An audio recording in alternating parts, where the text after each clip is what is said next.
This podcast contains explicit language. And spoilers. Only if you suck. Alright.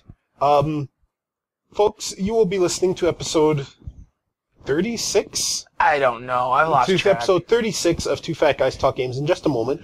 We recorded that on September 14th. It is probably, as of the time you are listening, September 30th. Right now, in current reality, it is September 29th, but we needed to add an addendum before you start watching this, because we've ignored a lot of things in our time. The Rwandan genocide, current events in the Middle East, but this cannot be ignored. So, Dave, when you first saw the Steam Box controller, did you think you were looking at the concept art for a Half-Life 3 monster? Either that or a semi-retarded owl. So we should probably say neither of us have actually got our hands on this controller. There is a 0.1% chance that it might be the best controller ever made. Based solely on how it looks and what we've read about it, and the entire philosophy behind it, it kind of looks like a godless abomination that wants to die. So, as we all know, one of the best parts of mobile gaming is virtual D-pads that give you no tactile feedback or any kind of, real gamepad-y feel. And Valve decided to make a whole controller out of this. Here to tell us about why that is retarded as shit is Dave. It's retarded as shit! There we go. So, Let's take a step back, though, and let's talk about the week of Steam, as some other groups are calling it. Other groups? There are other groups? Yes. Are we at war with these groups? We should be for some of the stuff that happened this week. So, the three big things from Steam this week was the announcement of the SteamOS. Indeed. The Steam Box. Yes. Steam Box, where it's not set hardware, but it is from manufacturers that are both known and unknown. Indeed. And then the Steam Box controller. If you haven't seen this controller, pause and go look it up right now. We'll give you a moment. Yes, that controller is not Photoshop. That is a real controller. It is not speakers, as sometimes guest of the show Nilsa thought it was. She's like, are those speakers? And I said, no, this is a fucking controller. And she's like, why? So, my understanding is that these pads are both touch-sensitive and you can press them in, which is mind-bogglingly irritating, but okay. And the buttons, A, B, X, and Y, instead of being arranged in a familiar diamond formation around your right hand, or I guess if you're left-handed, you'll hold it upside down, I don't know, are scattered haphazardly around a little touch screen on the middle. How anyone is expecting to play a game with this thing is... Why would you put touch controls on a controller?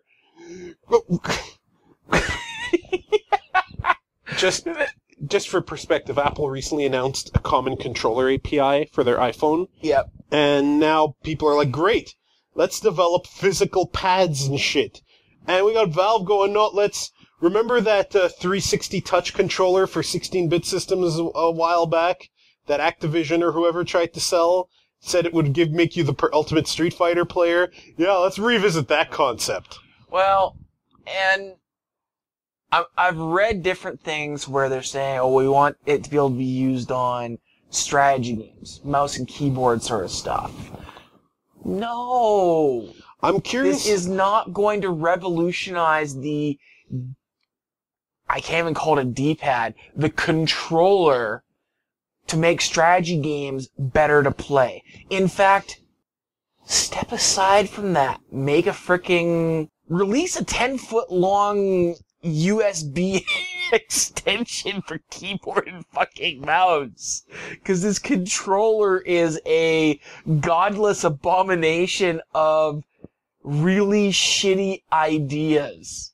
You're never going to use it for a fighting game. Never. Ever. I could never see myself... Well, I guess you could if you had 4 hands and some sort of Shiva-like... No, not even that. She'd throw it against the wall. Strategy games, there's not enough buttons.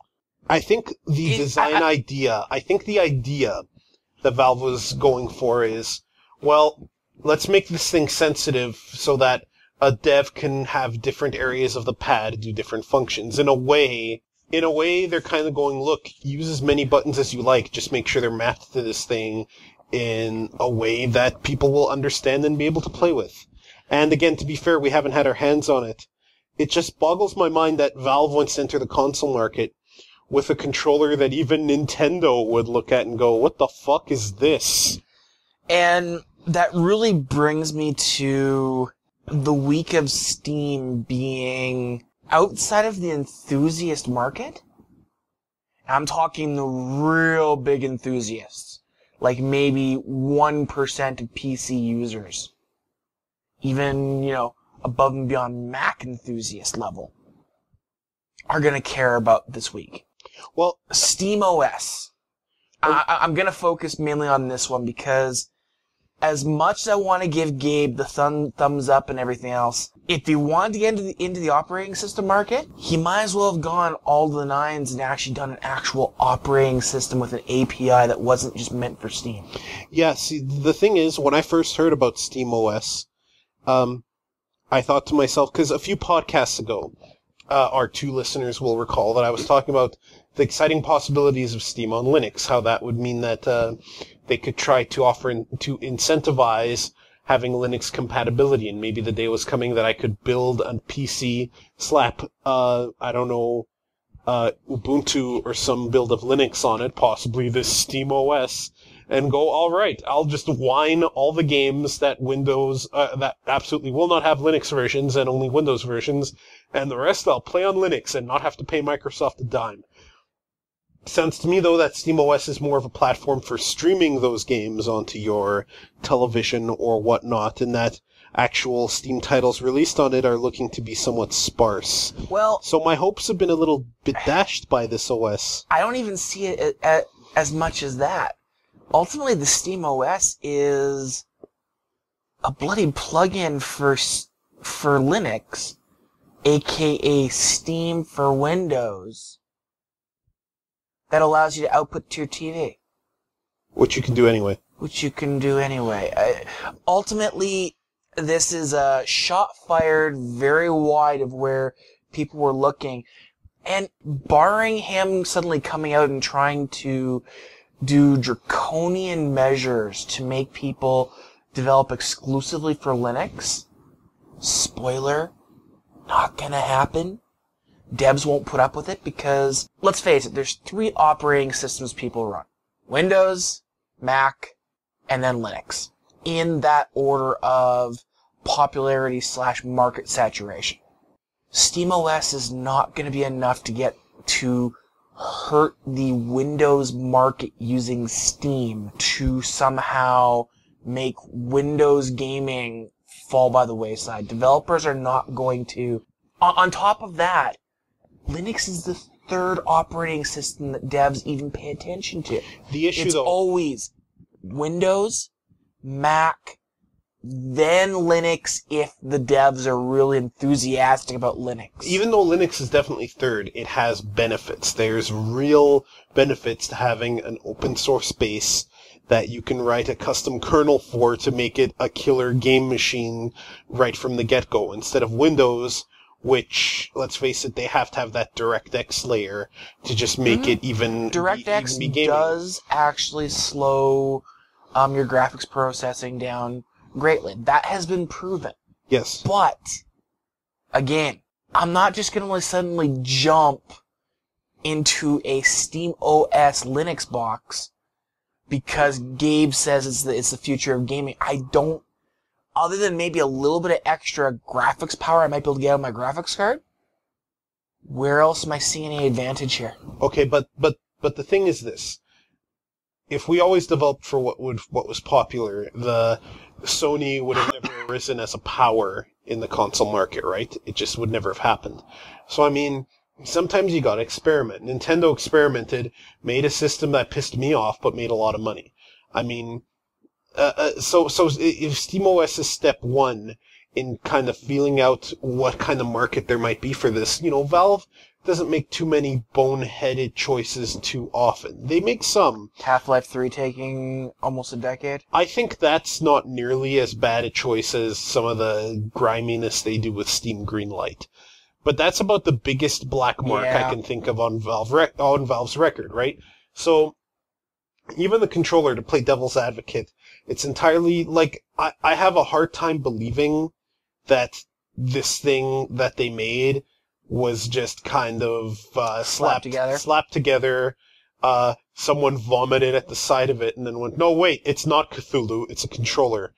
And, just threw it in people's hands. Because I've read a review where a guy was trying to be fair and saying, look, playing a fighter with this is never going to happen. I kind of see where they were going for and playing a real-time strategy game with it, but it's still not my cup of tea. You know, I've read some fair reviews of it, and to be fair, this godless abomination might actually have a niche or two. There might be a game or two that really uses it well. Hell, we might even see at a future EVO someone placing top 8 with the stupid Steam controller. I mean, it might happen. It might happen. There are different types of game controllers and different types of people, and I mean, the current market kind of favors right-handed gamers a lot, let's say, right? So, I mean, to be fair, they need to experiment with this. It's just that, from a bird's eye view, right now, looking on, the SteamOS, the way it's presented now, you're kind of like, and then the Steam controller, you're like, the fuck? This looks like some poor woman had her breasts chopped off. Oh, Christ, Carlos, why did you do that? Because it's you. Man. Anyway, I've been kind of underwhelmed with everything that's come out from Valve this week.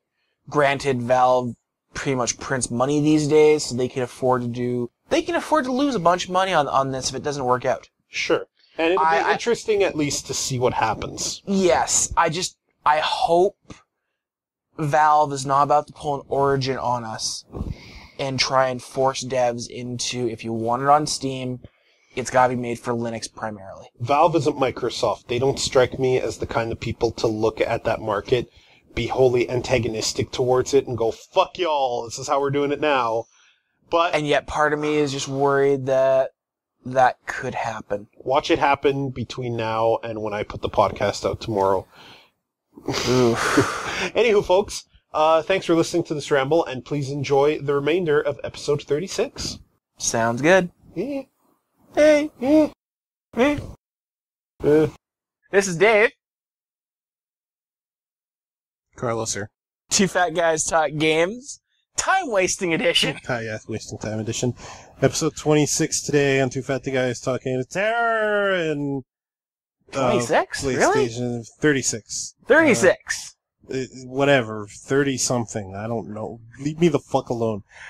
September 2013, edition number 1, special edition, limited. Well, kind of. We're recording this on September 14th of 2013 of Astro Year Alpha Centauri. Thrice. You suck at this. Today at Two Fat Guys Talk Games, terror in portable systems having TV versions in the PlayStation Vita TV.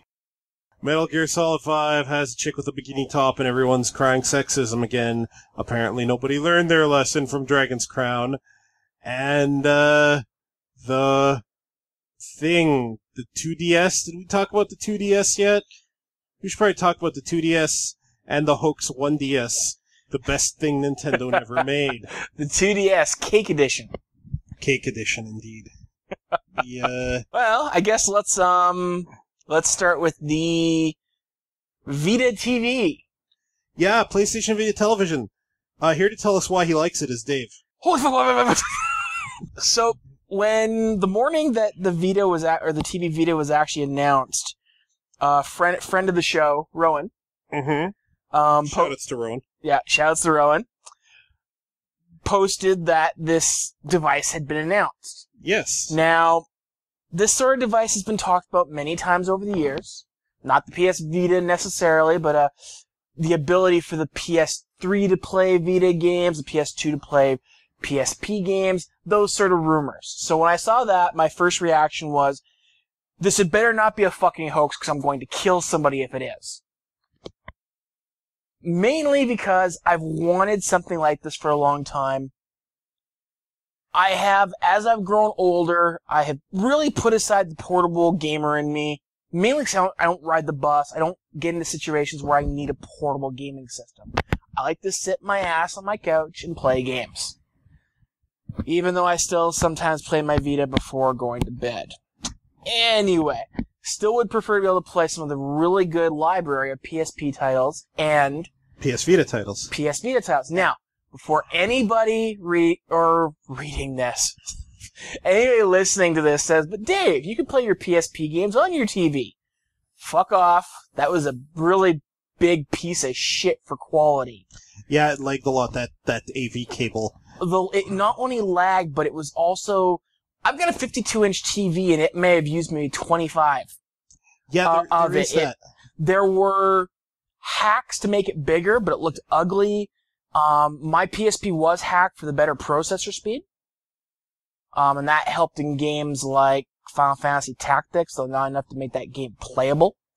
Yeah, terrible port, that Tactics Line War, sadly. Yeah. Looked good, though. Anyway, back to the TV. This is a device that really does open up a lot of opportunities for portable games being played on your TV, but it also gives you access to TV streaming. And that's another good thing. Now, since its announcement, depending on who you were listening to, it was either not coming anywhere other than Japan, China, and a couple other little places, or now that it has been verified by tweets, that it's starting in Japan, China, all those places, because they really don't have anything equivalent to Apple TV right now. It is definitely a cool idea.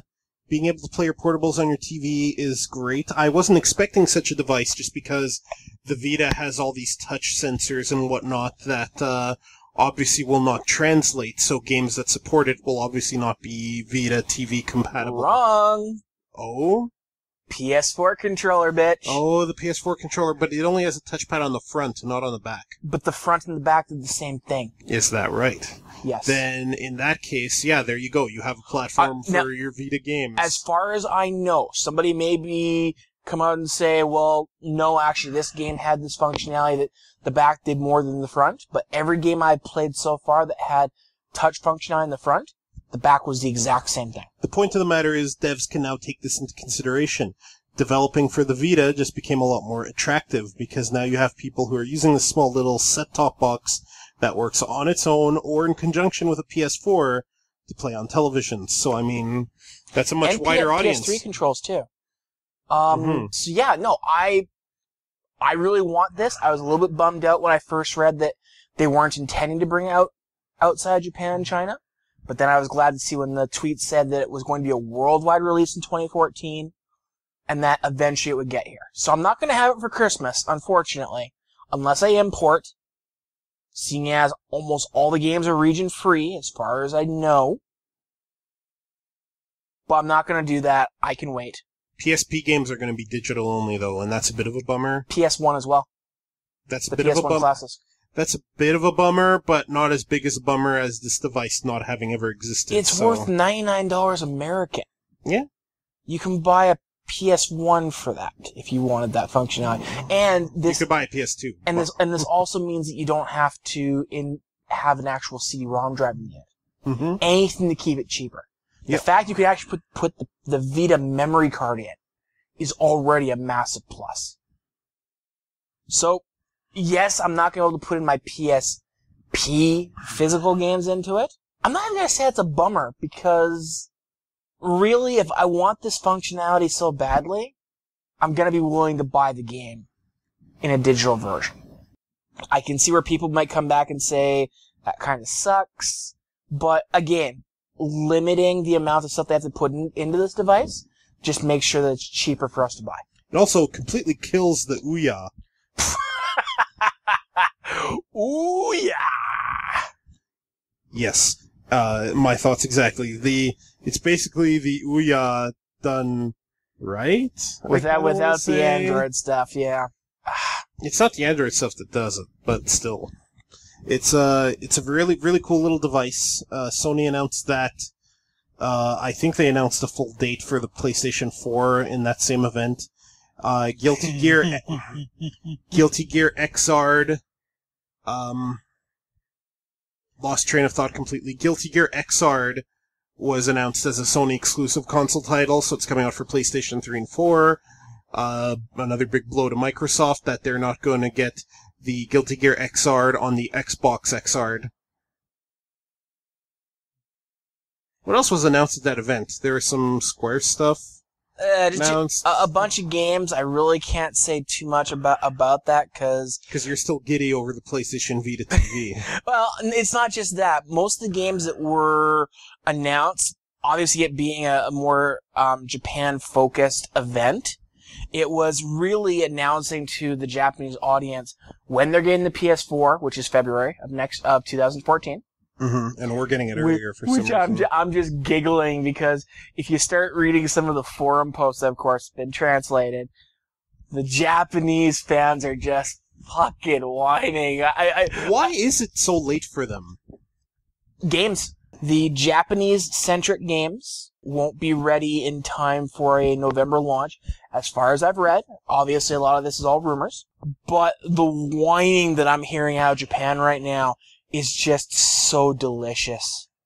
Because it basically goes down to, we should have everything first. Well, maybe they should... You know what? I'm okay with Japanese consumers being a little more vocal. Because maybe if they were more vocal, they wouldn't have to pay like $80 for 2 episodes of a show on one disc with no extra features. Like some of the translation companies are trying to enforce on us and then going bankrupt over. But here's the problem with the Japanese consumer. Bah. Wow, that's... I don't even know how racist that is, because I'm so confused. That's not racist at all. That's no, you're right. The average Japanese consumer tends to be the worst kind of sheep. That's the problem. They need to rise up, and they need to finally start saying, hey, we're not going to tolerate this shit, and not be okay with their very patriarchal society going, no, you will not talk to us that way. We provide a service for you, you know. Yeah. It's really irritating. So, while Dave will make fun of the Japanese gamers for not having their PlayStation 4 until February, I will do the same. It's amusing right now to see that it's very obvious. And Sony has admitted this. I mean, Microsoft has been more than forward with the information that they make a hell of a lot more money off of Europe and even just the U.S., North America, than they do in Japan. It's a worldwide market. And it's Sony a worldwide market, company. And Japan is no longer the creme de creme of the video game market. Fuck you talking about? I totally get what you're saying. Like, it sucks a lot, though, but keep in mind the rest of the world, and especially places like Europe and Australia, have had to wait so long for certain things that a few months wait will not kill the Japanese consumer. They will be just fine. I think another reason why it's being delayed there, though, is very much, if the Apple TV is an indication, is that the TV and multimedia companies are trying to break into the Japanese market as far as digital solutions versus just a purely, as far as I've read, and you might be able to prove this wrong very quickly, I'm not going to do a Google search. Japan's still very high on stuff. They like stuff. They want the physical media. They like trophies. That too. They hunt and take the hides of their victims. Don't encourage them. Human coats everywhere in Japan. So now if they're trying a digital solution to this, it is kind of new. And Sony being the first one to jump in there, even ahead of Microsoft and the Xbone, which still has no release date in Japan, and might as well not even bother. It's kind of funny that way. Yeah, but the PlayStation 4 still has physical media.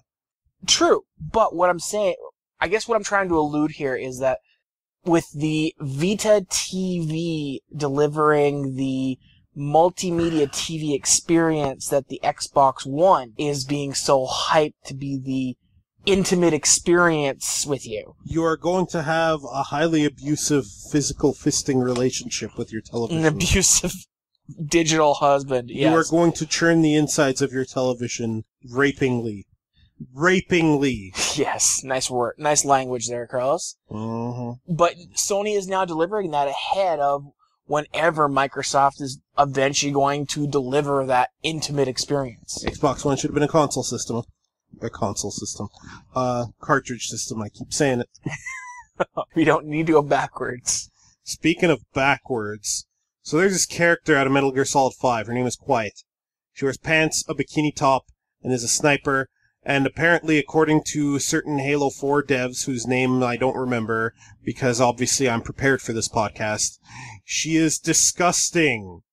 This is the same game that makes Cortana more naked and more boobalicious every game. In their defense, Halo 4 is the first Halo game developed by 343. Perhaps, but in their defense, they're retarded.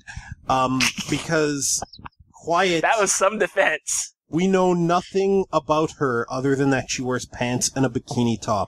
Do you have a Chewbacca defense for that? She is no more offensive than when I walked around Waikiki and saw the exact same thing all the time. And I wasn't jumping on top of park stools, pointing and going, disgusting, to every single girl there. I have not played a Metal Gear Solid game since the first one on NES. I have only briefly touched Metal Gear Solid games, sporadically here and there, because I don't care for them. I think they're all melodrama-driven, overrated games that have no gameplay or story that I care about, with the sole exception of Metal Gear Rising that I do want to play. Fair enough. That being said, 5 is the first game in the series that I've actually been kind of looking forward to trying. It looks like they have thrown out a lot of the crap for the gameplay that I haven't liked in the previous games. It introduced almost a Splinter Cell-like system of combat. So I'm looking forward to seeing more. As far as Quiet goes, though, I'll be honest, I don't have much to say on this other than this whole controversy is stupid. It's stupid. Maybe if we knew some more about her and we learned that she was like a ditzy Barbie doll analog because Konami really wanted that, maybe we could call her sexist. It would still have nothing to do with her stupid bikini top. I mean, a lot of the problems I'm hearing fall into one of two camps. One camp is the Dragon Crowns complainers that it's a female being sexualized. Right, the people who have no idea what they're talking about. Other side of it are the ones that are actually having more of a problem with it due to whatever the fuck the guy's name who actually makes Metal Gear Solid. Hideo Kojima. Kojima. Never forget that name. He has the biggest ego in the world. I can think of biggers. Phil Fish.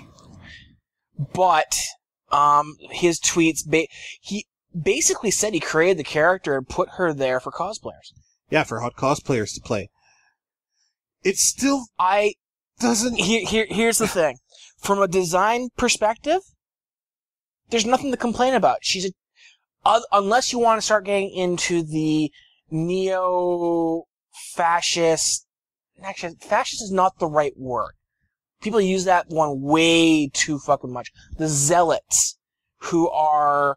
We can't sexualize women at all in games anymore. We can't put them into certain roles because it's being sexist. That's part of the complaint system here, especially from the Halo 4 guy. He comes off as, I hate using this term, a white knight. Well, here's syndrome. Here's the thing about white knighting, and we need to separate that. As I said last podcast, even though I don't identify as a feminist, I'm way more on their side of things than I am on the opposite, which I guess would be MRA types.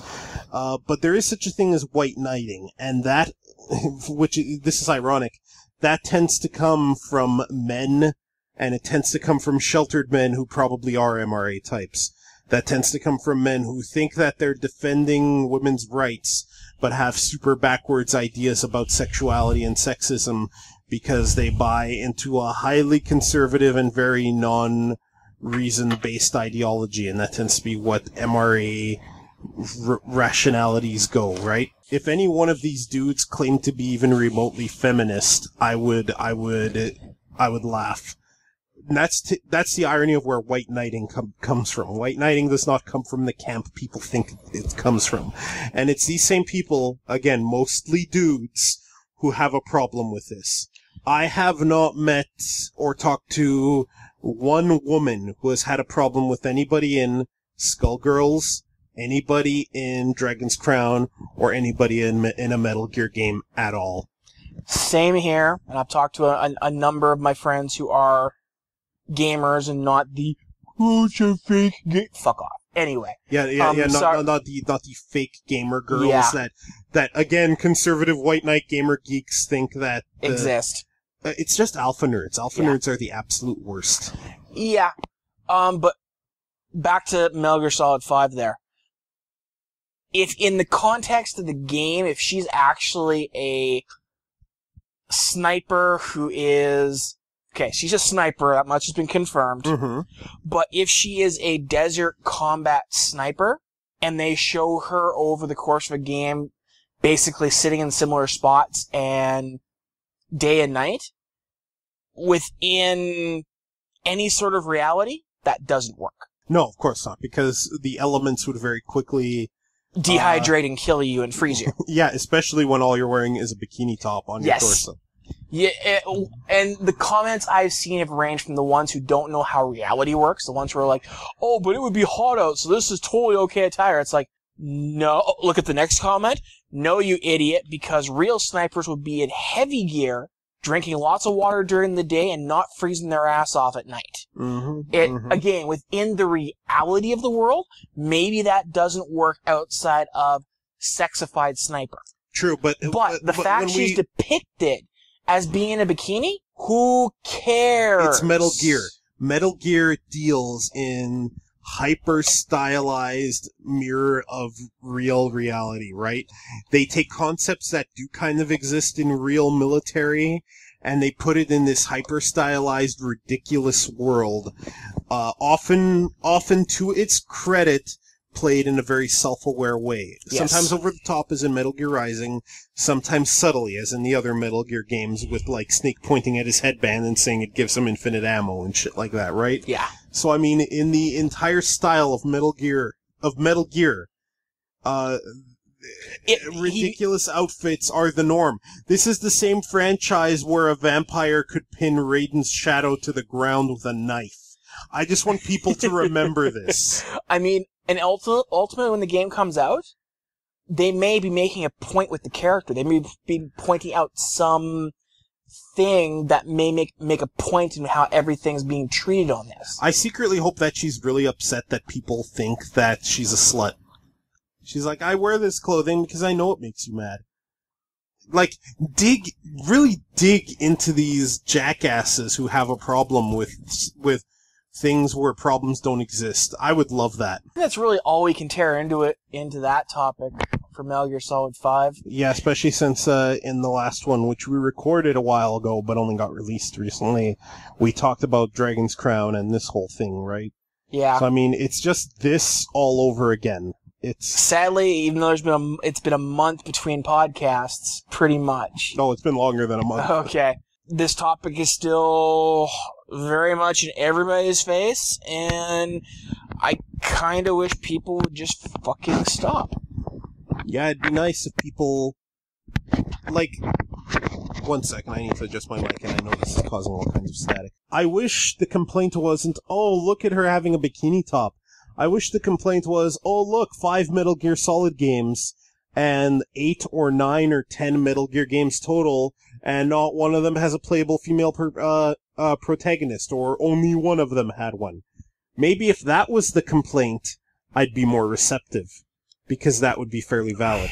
Where the hell are the chicks? So what you're saying is we need to do we need to have a quota system of X amount of games, male to female. If a developer actually wants to make a series of games that are based around a male protagonist, and they don't want to have a female lead, I don't think they should be taken shots at. I think they should, because it is not slightly imbalanced. It is grossly imbalanced.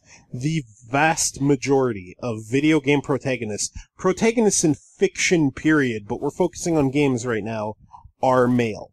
And the vast majority of supporting characters that exist entirely to further the male protagonist development are female. Okay, These are not like slight imbalances. These are landslide imbalances. Fair enough. However, it's not fair to single out a single title.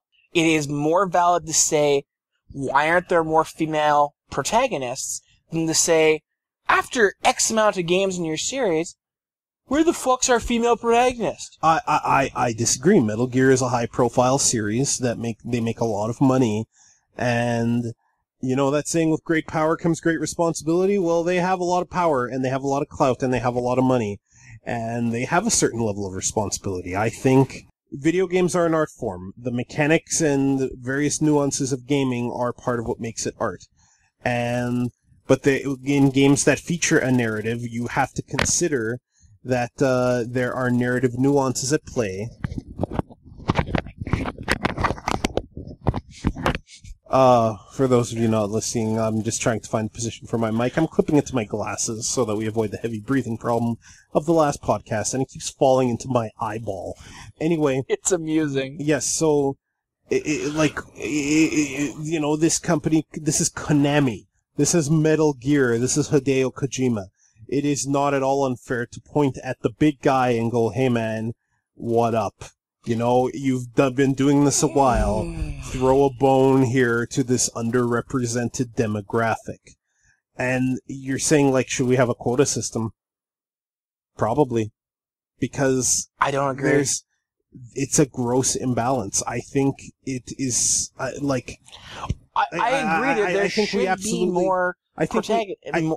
I think we absolutely have to go, oh look, more male protagonists. We should start looking at projects and going, why did you pick a dude if a woman would have worked? So should we go after Mighty Number 9 developer because their Mega Man character isn't female? You don't have to. You know why? Because people already did. And Call, Beck's partner, is playable in a co-op mode, and there's potential for her to have her own single-player campaign as a stretch goal. This has been heard by the developers, and they have changed their vision to accommodate this imbalance because they actually give a shit about this. Well, fuck. Yeah. Yeah, you weren't expecting that, were you?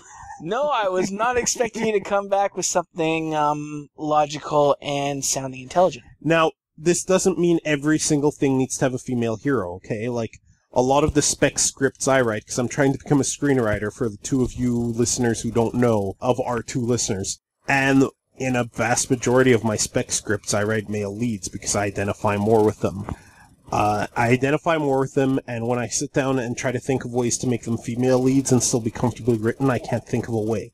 I'm much more comfortable writing female villains. That doesn't mean I have no female protagonists. I have a few, and I'm quite proud of them. That said, I did make an effort there, and I think game devs need to make an effort. I think an effort needs to be made to more actively go, you know what, if we can have female protagonists, let's do so. Let us do this so that we don't need to have guys hacking Donkey Kong so that their daughter can have a playable female in a game. See, the other side of the problem here is that a lot of the studios, or rather the publishers that support these games and will publish them, don't like female leads. This is a big problem. This is a big problem when people So why would you put your game at risk by putting a female lead that you know is not going to be picked up by a publisher? You are touching on a big problem, and part of the thing, like, Kyan, maker of I Want to Be the Guy in Brave Earth, shoutouts to Kyan, once tweeted something like he was infuriated that he knows somewhere in a high exec's office they're looking at the sales numbers for the latest Tomb Raider, and they're going, I don't know, it didn't sell that well. Are we sure the next Tomb Raider game needs to have this Lara Croft character? It's happening, and there are a lot of biases for female protagonists in art, period. Not a lot of films have female leads, and female leads don't tend to do well. There are very few examples where they do, other than roles played by Angelina Jolie. Damn it! You were gonna say that. I saw it on your face, which is why I said it. And Angelina Jolie, to her credit, here's the thing, like, she plays a very independent, a very strong type of female character in whatever film she does. And maybe I never liked Angelina Jolie in the past, and lately I've got to appreciate the fact that she is portraying this. Maybe more female characters need to be better written, and maybe we as art consumers need to be more open to the idea instead of so dismissive about it. Yeah, damn it, you killed the best example of a strong female. I mean, there's other ones that are in supporting roles. I mean, Halle Berry in the X-Men films, while a terrible role, she did a good version of it.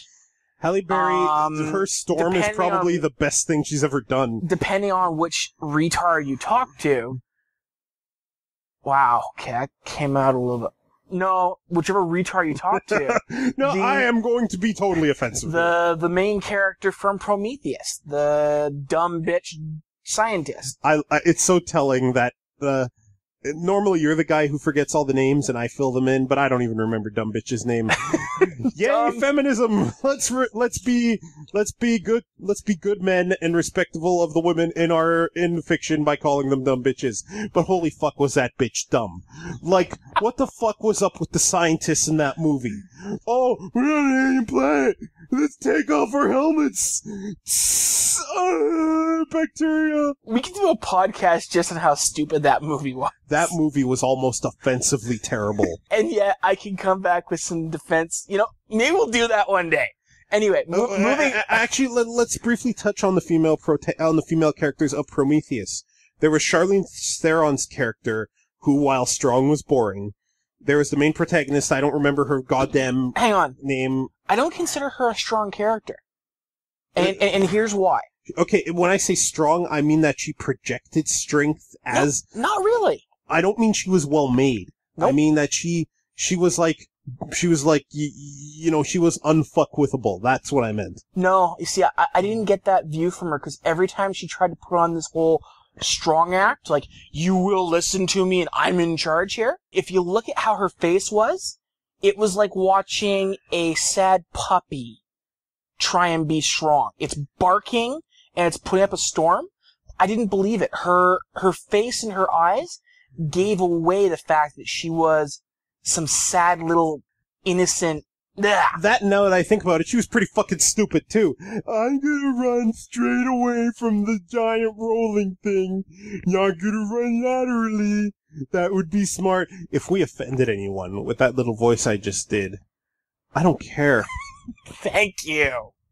Anyway, Prometheus for another day. Yeah, another day on the gaming podcast. The gaming podcast.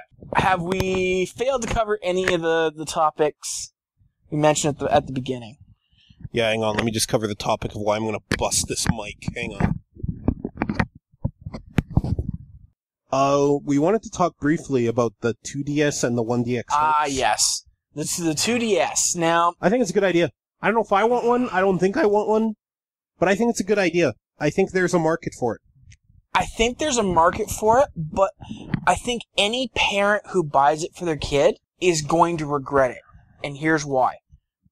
When you're traveling, part of the highlight of it is, or of the 3DS, is that you can very easily just fold it up, which, by the way, folding it up puts the game into suspend mode. Mm-hmm. Power save, everything else. So there's a button for that on this one. And when you close it, it takes up a lot less room. You could slip that sucker right into your pocket. The 2DS, or as I call it, the 2DS Cake Edition, because it looks like a giant slice of cake, it's not able to fold into a more compact version. You're going to have to basically buy a holder peripheral to protect the screens. It apparently comes with a little sleeve, but the issue is that we already have a market for devices of that size. There's a big tablet market, cornered mostly by Apple, but there are Android tablets too, and they're still carried around. It's not a tablet. They're still portable. It's not a tablet, but that's clearly the aim, and a lot of parents buy tablets for their kids.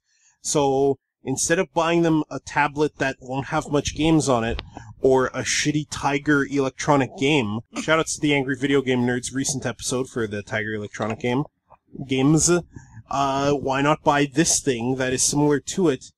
It's not quite as portable, but it's tablet-like. It's probably easier for them to hold, has no 3D functions to mess up their tiny little stupid brains, and lets them enjoy a wide variety of DS games. I think that's the main reason for its existence, actually. Now, the 1DS hoax was a giant hoax. But I'm going to tell you what, when I saw it, the first thing I thought was, this is a giant hoax. The second thing I thought of was, you know what, this is a good idea. I already think it should be possible to play DS and 3DS games with a Wii U on your TV. Absolutely. With the second touchscreen being that stupid gamepad. Yeah. So the idea that you could do this and connect it to a TV or Bluetooth connect it to your iPhone or Android, that would be so smart for people who want to do that and have the DS gaming experience. It's not real, but for a hoax device, it actually makes sense. It's the sort of hoax I would have expected from something like ThinkGeek around April Fools. Somebody actually put some effort into that one. Something that's almost verifiable. Yeah. What else is going on? Oh. New War Chief. Really? You're going to bring up WoW? The new War Chief of the Horde has been revealed. Do you know who it is, Dave? I don't care. You have one guess, and you're going to get it right on your first guess. Thrall? It's not Thrall. Guess again, motherfucker. The Blood Elf? You stupid piece of shit. Vol'jin! Who? The troll! Troll leader! Yay! Vol'jin is now High War Chief of the Horde, and he and Varian have reached a tenuous peace. Yay! Garrosh is not dead, but has been taken to Pandaria to stand trial for his crimes.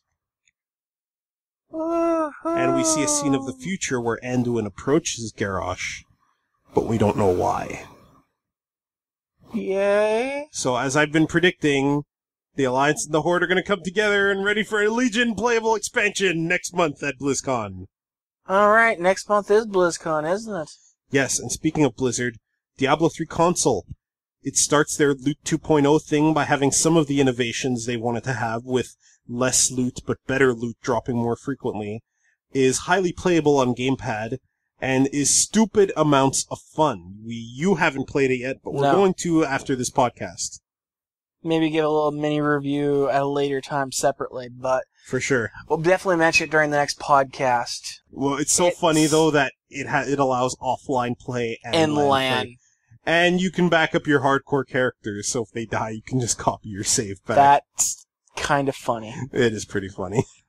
The current Xbox One, or Xbone, and the PS4, we're already getting developers saying that the PS4 is actually upwards of 50% faster and easier to develop for.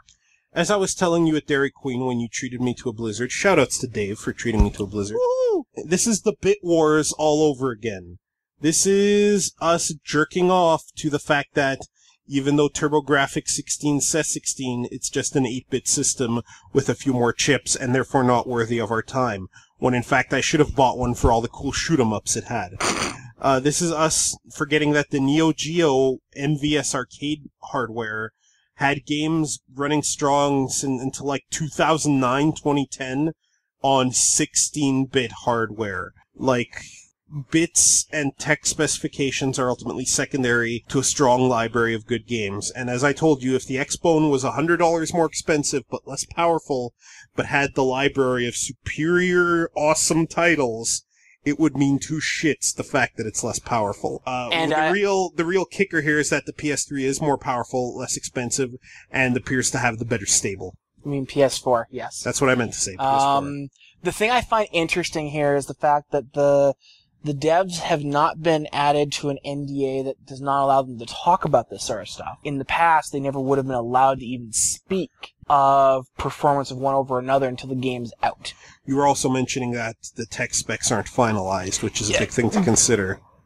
In the past, the technical specifications of hardware has been finalized months ahead of time. I mean, when it was defined at one of the many game shows, it was, this is our specs. Even this year at E3, the specs they gave us seem pretty damn final. But they're still tweaking. They're still trying to find ways to increase power. And I think what they're trying guess to find is ways to cull the fan backlash. Well, but I'll allow you to continue. The smart groups of us look at the specs and say, you know something? You can have a computer in there of the highest quality, but how you program for it is going to be what's going to matter. Mm-hmm. And really that is what's going on here. So the devs saying it's easier to develop for is one big thing in my book, because the PS3 was not an easy machine to program for. That was one of the really big complaints that we saw throughout its entire life cycle, was, well, this one didn't turn as well quite as the Xbox version because, well, it took extra development time, everything else. So Sony has done their damnedest to make sure that if you make a PC version, and they've said this, if you make a PC version, it might take a month to get it dev down to a Vita version and 2 months for PS4. That's a big thing when they were quoting 6 months to a year almost in the past. That is important. It's important to be able to develop for a platform, because if you can't develop for a platform, it doesn't matter if your Atari Jaguar is technically better than the competition, if it's monstrously difficult to make use of that power. The other things I'm finding very interesting on right now is the things that Microsoft has been so quick to make comments on. Like when one of the devs came back and said, well, the PS4 is actually running more powerful and doing much better right now because it has more access to all the RAM it has. And they made a number core, like, I believe the OS is actually reserved for like 4 gigs of the RAM of the Xbox One. It's either 3 or 4. Yeah, now, I heard about that. That is considerable when you think of even a PC game with how many megs of RAM, or gigs of RAM rather, some games are able to use. If you're limiting, your RAM is very much where you're putting a lot of your levels. Like Grand Theft Auto 4 on PC, Xbox, or PS3 used heavily your RAM to be able to give you the skylines and the draw distance. If all of a sudden now you're saying the operating system, which really the game is not using anyway, besides a couple basic instructions, is now, it's reserved for the operating system, and that's because of the multimedia stuff, being able to quickly change between game, DVD, movie, stream, TV show. You will have a BDSM relationship with your television. Very much so, where you're the one being bent over and fucked. And that's the thing, like, they want to be able to switch to your fantasy football league in the middle of your, I can't say Guilty Gear Xrd because it's not going to be on Xbone, so Rise session, I guess. And it's funny you should mention RAM, just to talk about, you know, a lot of people take for granted just how much, and I'm not trying to be a PC gamer elitist, because I hate elitists of any kind, but typically the difference between RAM between PCs and consoles, the typical gaming PC and the typical console, is like this. In the console version of D3, you don't have to make new games to farm, because by the time you're done a certain amount of areas, the old area is out of RAM, and you can just go back and all the monsters will be back. So you can just keep running things over and over and over again without making a new game. You're talking Respawn, though. Which is a resource that's taken up in RAM. Kinda, yeah. Kinda, yeah, but that's kind of the difference, right? Yeah. People take for granted just how less powerful a console is, but the reason that they typically tend to have really high visual fidelity and audio quality is because so little of its RAM is dedicated to its OS. This is a machine that is entirely meant to play games, as opposed to a computer, which is more worried about a whole bunch of other shit. You got the operating system the game then runs in. But back to my main point. The fact that Microsoft is reacting so quickly to certain things, their communication right now, to back up the fact that their system is not as slow as people are making it seem, etc., is the fastest we've seen communication from Microsoft during this whole thing. And it reeks of more Microsoft defensiveness. Very much so. They have been on the defensive. Like, it's the top of the ninth, and they just have Grand Slam after Grand Slam being scored against them. How the hell are they going to come back, man, when it hits the bottom? They're going to have to make one hell of a comeback. I mean, though, the one thing that I've heard some people be worried about is that developers may have to dumb down their games on the PS4 so that it looks similar to the Xbox, so that they don't lose money on one system over the other. I've heard that worry, and that's where another place where Microsoft has been like, oh, but they won't have to dumb things down because they're so great. I remember the day when if one version of a game looked less good but still played just as well, you bought just whatever version you wanted. And that's still how it is. Like, It's, you are going to buy the definitive version for the system that you've got. And, I mean, I intend to buy the PS4. At this point, I have no intention of buying an Xbox. If the Xbox gets a whole bunch of games that I want to play, and it's 2 years from now and they still haven't backtracked on all the stuff that they've now backtracked on, maybe I'll look at it. Sure. But Microsoft is going to have to work to get my trust back. I think they're going to have to work to get a lot of gamers' trust back. Let's end this off with what we've been playing, because we didn't start out off with what we've been playing. Not like usual. I played through the entire NES DuckTales on hard, which is its hardest difficulty setting, and the entire Way Forward DuckTales Remastered on hard, which is its second hardest setting, because you unlock an even harder setting after that. Yeah. Way Forward's DuckTales Remastered is not getting the credit it deserves. It is a super, super solid reimagining, and a very good platformer, both in its own right and as a redo of a really good platformer from the past. I'm actually making a Let's Play where I compare both versions at the same time as I play them concurrently.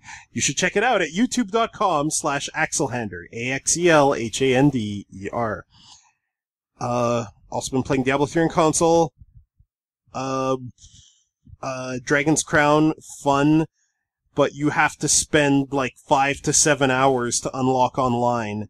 And watch when the game autosaves. It doesn't autosave when you create every character, so make sure you actually leave the damn tavern so it saves your file and you don't lose an hour's worth of character creating work. That's what I've been playing. I went pretty heavy with Guild Wars for a little bit. Guild Wars 2? Or Guild Wars 2, rather.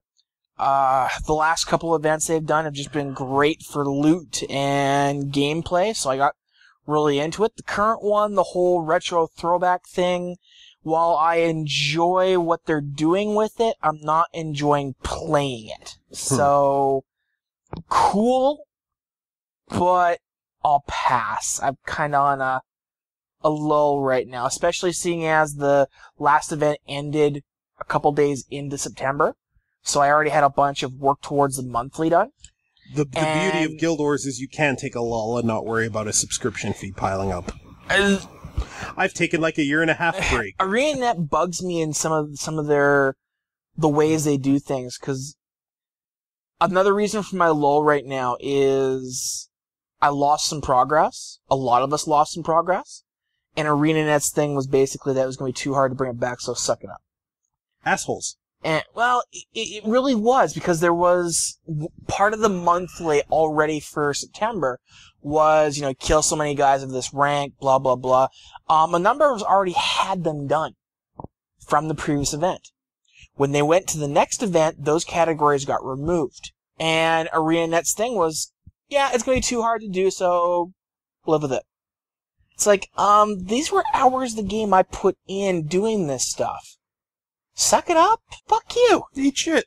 Exactly. Yeah. No actual thing that, oh yeah, we fucked up or anything else. No apology. Here's a couple gold for your trouble. Just fuck off. No gold for your trouble. Outside of Guild Wars 2, I finished Tomb Raider here recently.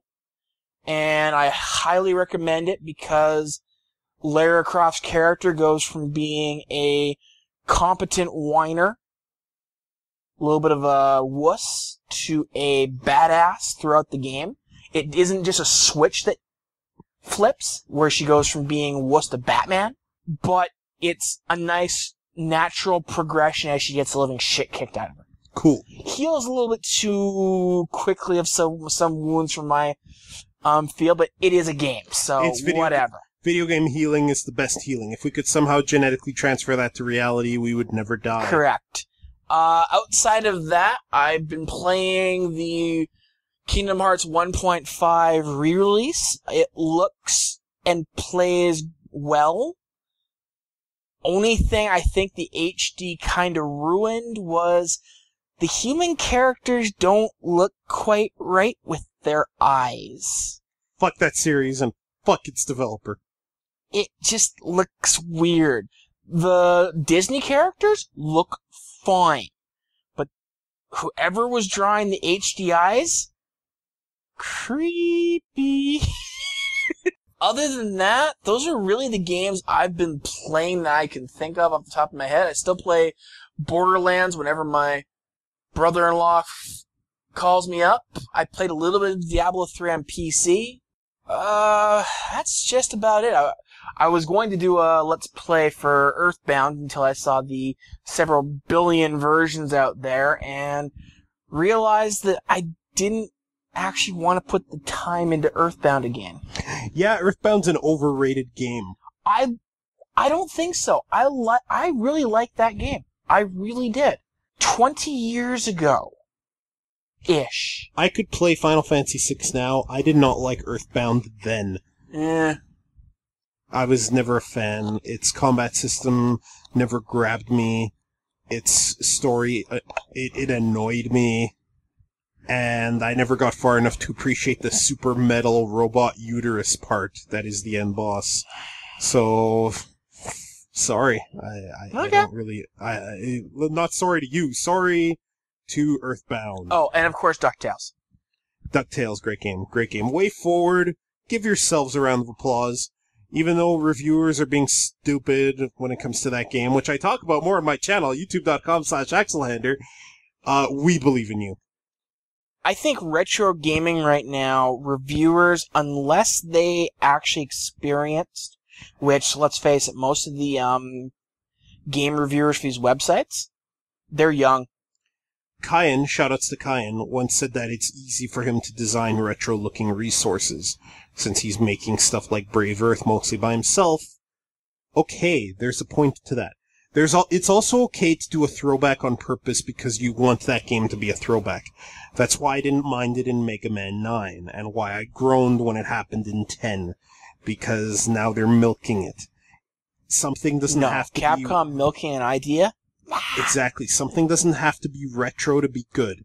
That doesn't mean that something that is retro is automatically bad, but there's this almost faux elitism where people are like, oh, it looks like shit, so it must be good.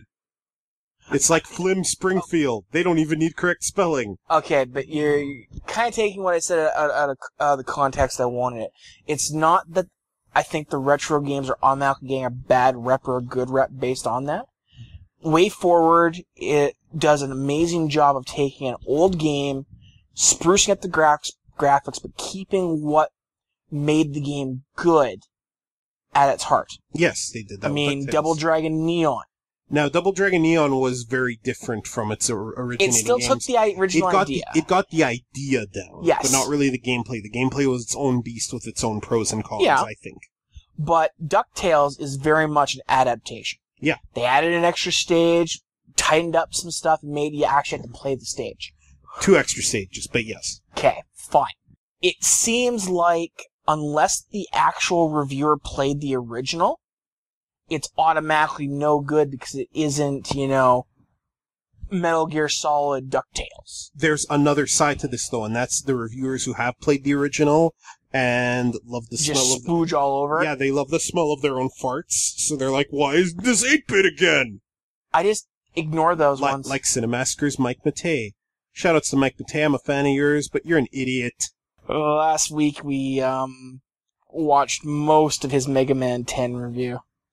Yeah, I was getting infuriated by the fact that he didn't know what the fuck he was talking about and should shut the fuck up before he opens his fat mouth about shit he doesn't know anything about. So, yeah. Anywho, yeah, that's what we've been playing. So, I guess this is it for episode 36? 3X. 3X? 30X. This has been Dave. And this has been Carlos. Yeah, 2 Fat Guys Talk Games. September 1st version. It's September 1st. It's the 14th. I said first version. It's actually the second because of that July-August one that I only put out a few days ago. Gotcha. The one where I talked about Tara's muff at the end and whether you would not or not you'd sniff it. You don't even remember that, do you? I'd forgotten. I remembered it because I left it in. Oh, God. I would sniff it all day.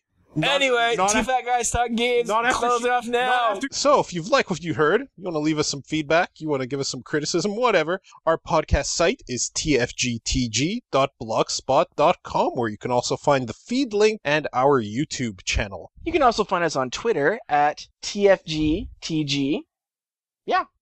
There's no way to continue that. So no way to continue that sentence. Please leave us some feedback. We accept good and bad. We will usually respond, seeing as we have such a small group audience. We do have thousands of millions of followers, so we might not respond to you right away. Sure, let's go with that.